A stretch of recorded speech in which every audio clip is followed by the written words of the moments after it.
The big mistake that people make in this phase, and they do it all the time, you shrunk your daily life down because of the pain. Now we're at a point where the pain is starting to become less of a feature. The reasons that we perhaps had, maybe to say to the other half, hey, look, can you do the shopping for me? Can you do the housework? Those reasons are starting to go. You're feeling a little bit better. You want to help out. You don't want to be dependent for such a long period of time.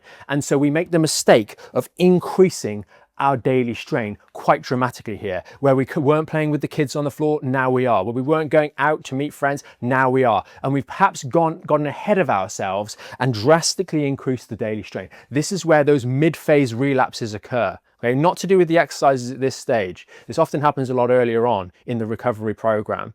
And it's something that really sets people off, because they then go, oh, it's not working, the exercises aren't working, etc. And the case is, no, we've just decided that actually we can continue that house renovation. We're going to move some things around the house. We're going to do some cleaning, this, that, the other, and we overstrain ourselves, because although we are more competent than we were down here, we are not competent enough to deal with the dramatic increase in strain as well as our exercises. And we make the fatal mistake, the categorical mistake of increasing our daily life instead of increasing our exercises, and then attributing the pain and the relapse to our exercises rather than daily life. It's completely on its head. And people often go, whoa, I flared up. Should I stop doing the exercises? No, you've started doing stuff that you weren't doing 6 weeks ago, 4 weeks ago, 6 months ago. You've started doing those things again, and you're not ready for them because you haven't made enough progress. If I'm only, for example, on a hip hinge lifting 6-8 kilos, and I've decided to start regularly lifting up my grandson, lifting up my, the toddlers, whatever it may be, that's a massive mismatch. If I've started going to the shops and I'm only doing a squat